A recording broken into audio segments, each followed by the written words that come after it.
Buying and owning a firearm is no easy task. Your firearm journey in 5 steps.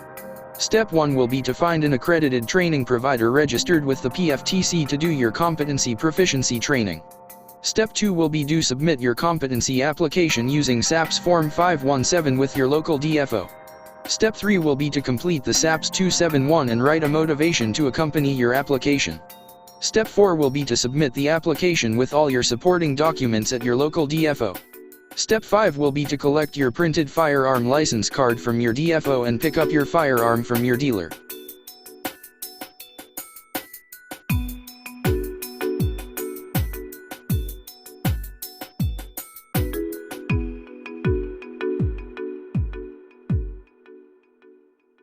First thing to do is to find an accredited training provider that is registered with the PFTC.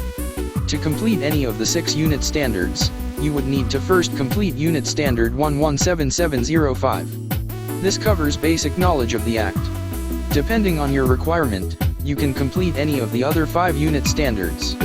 This covers the use of a handgun, the use of a manually operated rifle, the use of a shotgun which includes semi-automatic type shotguns, the use of a semi-automatic rifle or carbine.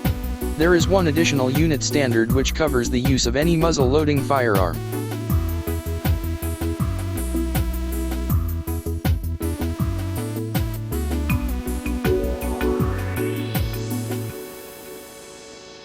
After successful completion, the training provider should provide you with the training certificates. You should also receive the statement of results which has reference to the PFTC. The training provider will also send your results to the PFTC, who in turn will furnish you or your training provider with an official certificate. You should make sure you receive this document as it is needed for your competency application. This certificate is proof of your qualification acknowledged by SAQA, the South African Qualifications Authority.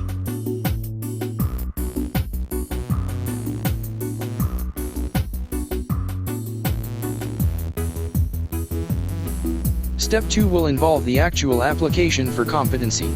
In order to apply for any of the firearms in the 4 categories, you need a valid competency.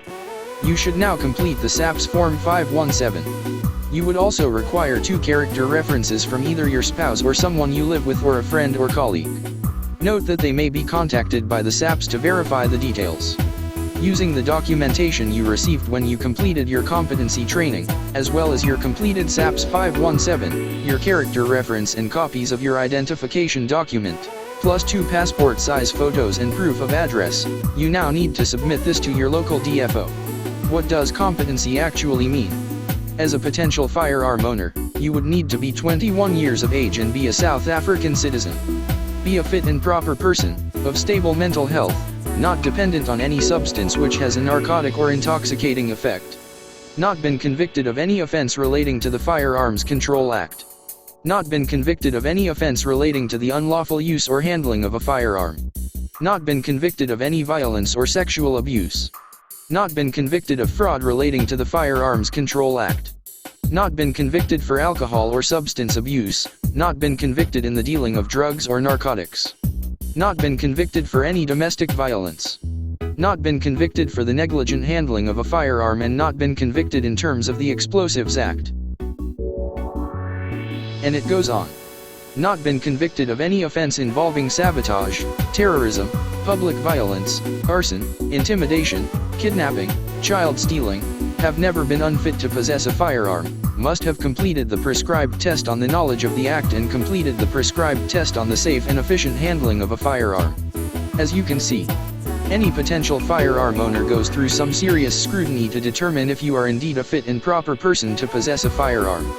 Note: obtaining your competency does not automatically qualify you to possess a firearm. You are still required to apply for the firearm license in a separate process.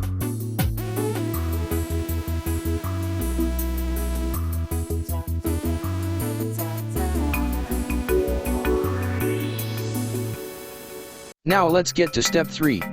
This step involves the actual application for the firearm. Note: you can only submit your firearm application if you received your competency certificate. The application for your firearm is done by completing the SAPS 271 form.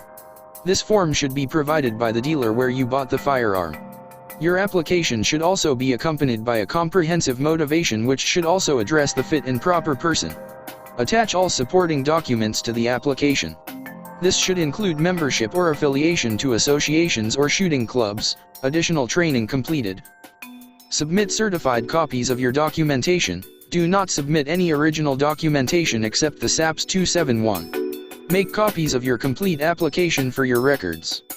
Let's look at the motivation part of your application. Writing a motivation for your first firearm can be daunting. The Firearms Control Act only requires a motivation for self-defense applications as well as occasional hunting and sport shooting. If you have a dedicated status, the Act does not require a motivation. However, SAPS could still ask for this. We will cover this in another video. Your motivation should include reference to the fit and proper person as mentioned in the competency application process. Also add as much supporting documents to show any involvement in firearm-related activities, clubs, and affiliations. Also reference any additional training or achievements related to the use of firearms. Your motivation should also include an elaborate description of the intended use of the firearm.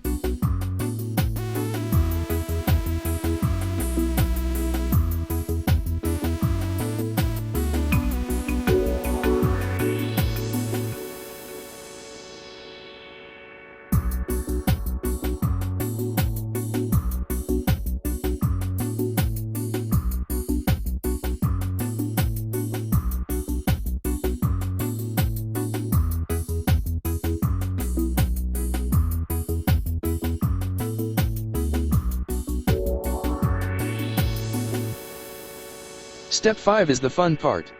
You should receive an SMS notifying you that your license has been approved and that you can collect your license card from your DFO. Once you have collected the printed license card, you can now collect your firearm at your dealer.